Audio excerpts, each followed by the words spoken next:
All right, so breaking news, gun owners. Senator Chris Murphy, one of the most vicious anti-gun radicals in all of Congress, he's from Connecticut, just introduced an amendment that would jack the federal tax on suppressors and other NFA items to over $4,700. Let me say that again. The current $200 NFA tax on suppressors, at least until January 1st, would be raised to $4,709, and I think that the $5 tax on AOWs would go up to $55. A 2,250% tax hike right out in the open. And Chris Murphy, I hate the fact that his name is Chris, but he's not hiding why he's doing this. He literally said, quote, "If we want to save lives, we have to stop the mass legalization of silencers in this country." Silencers. This is the exact threat we've been warning about. This is exactly why we fought like hell to pass the big, beautiful bill with full deregulation of suppressors, SBRs, and short-barreled shotguns. But instead of fighting with us, GOA, Gun Owners of America, and the NRA, and the rest of the DC gun lobby waved the white flag before the battle even began. They told Senate Republicans, hey, just zero out the tax. That's enough. We'll handle it from there in the courts. And the fight was over before it ever even started. They didn't demand deregulation. They didn't demand firing the Senate parliamentarian. They didn't unleash the grassroots of America. Instead, they retreated into the courts. And now, Senator Murphy is picking up the sword that they dropped. And if Democrats retake the House and Senate next year, they will absolutely ram this tax hike right through. And I want to be clear about this. We don't want to be the 10th man in this scenario. We want a unified front in the gun rights community. But when something this obvious is being set up, we are not going to sit idly. We're not going to sit there silently and do nothing. GOA and the rest of them, they all say that their compromise gave them a better shot at overturning the registry in court. Now, I understand the argument, but here's the problem. Like President Trump would say, sounds great, doesn't work. Court wins are temporary. They can be reversed. They can be ignored. They can be overturned by activist judges or a packed Supreme Court.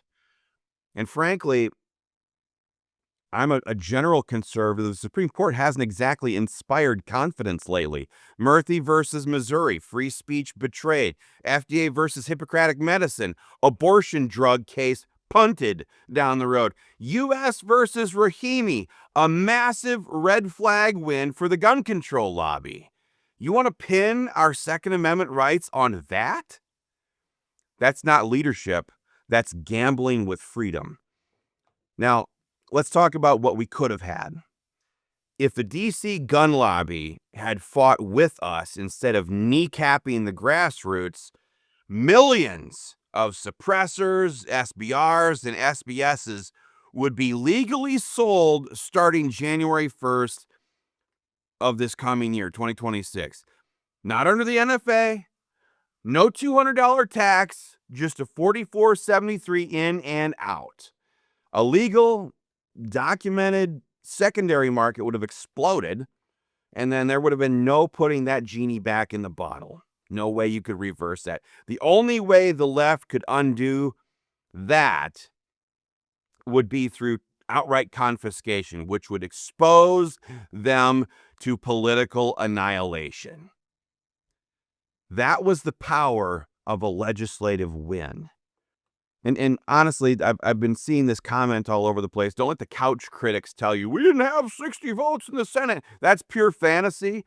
This bill, the big beautiful bill, was passed through budget reconciliation. The same process the Democrats used to pass parts of Obamacare, Biden's $1.9 trillion COVID bailout, the $740 billion Inflation Reduction Act of Joe Biden's.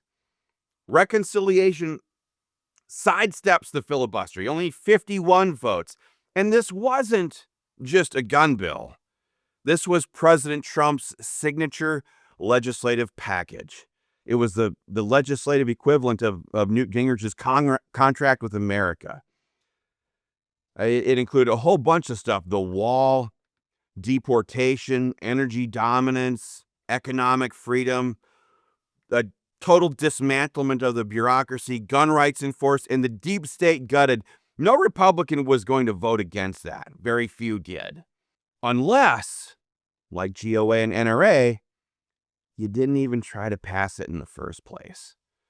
They made it a beltway game. We wanted an all-American grassroots showdown. Gun owners across the country were ready. We were ready to melt the phone lines, ready to light up inboxes, ready to demand Thune fire the parliamentarian and restore the full text of the bill. We had the numbers, we had the momentum, we had the battlefield, and this is exactly how we put so many wins on the board in all of the state capitals that AFA's team works in. But the Beltway gun lobby surrendered. They gave it away, and now Chris Murphy is coming to finish what they couldn't stop. And we say this not to gloat, but because the next fight is already here. And we need every gun owner in America to understand what's at stake here. The American Firearms Association is the only group in Washington demanding total repeal of the NFA and the abolition of the ATF. Not through lawsuits, not through tax tweaks, but through the people's branch, Congress. We're not asking for permission. We're demanding what's ours. So if you're done with the compromise, done with cowards, done with excuses, join us right now at www.joinafa.org. This fight isn't over. It's just beginning, and we will never surrender.